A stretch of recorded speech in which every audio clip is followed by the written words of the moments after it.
Сәлем достар, сіздерге бүгін өте оңай, бірақ соған қарамастан дәмді болатын салаттың рецебін көрсетемін.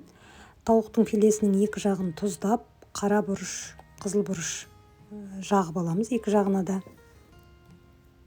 Содан кейін осыны жағып болғаннан кейін бір 15-20 минутқа осылай қойып қоямыз.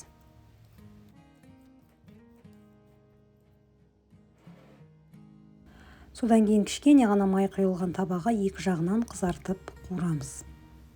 Мен сары майға қуырдым, сұйық майда болады. Отты қатты қыздырмаймыз, баяу отта. Міне осылай қызарған кезде екінші жағын ауыстырамыз да. Екінші жағын қызартып болғаннан кейін қақпағын жауып, сол піскенше баяу отта ұстаймыз.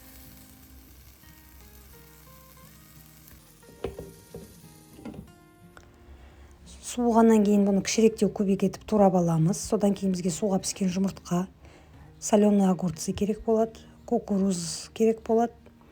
Және картофель пай деген сатылады, Хрум фирмасының, мен соны қолдандым. Егер оны таппасаңыздар, онда картошканы майдалап теркадан өткізіп, жаңағы сұйық майға, қызып тұрған сұйық майға қуырып алсаңыздар болады. Солай қолдануға болады. Енді салатты жинаймыз. Астына осылай тауықтың етін салып шығамыз. Бір қабат. Содан кейін әр слойына майонез жағамыз. Мен майонезді басына пищевая фольганы жақсылап орадым да. Содан кейін ортасын зубочисткамен тестім. Сол бойынша осылай ағызып шықтым. Енді одан кейін мені кукуруз саламыз. Әр слойына майонезді жаңағындай жағып отырамыз.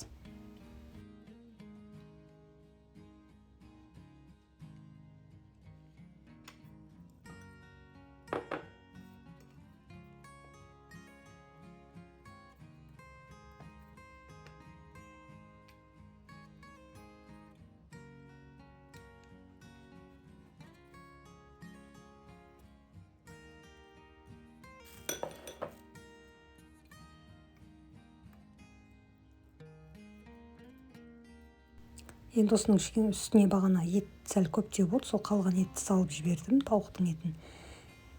Енді осының үстіне тағы да бір слой майонез жағамыз, қатты жоқ, ондай қалың керек емес майонезді. Содан кейін үстіне осының бағанағы картофель пай дегенді сонымен жауып шығамыз бетін. Осылай өздеріңіз үйде де қуырып алсаңыздар болады, таппасаңыздар. Дайындалуы өте оңай салат, қолжетімді заттардан жасалады. Осылай холодильникке бір жарты сағат, бір сағатқа қоямыз. Содан кейін барып кальцияны аламыз. Міндетті түрде осы рецептпен жасап көріңіздер. Видео ұнаса лайк басып, комментарий қалдыруды ұмытпаңыздар.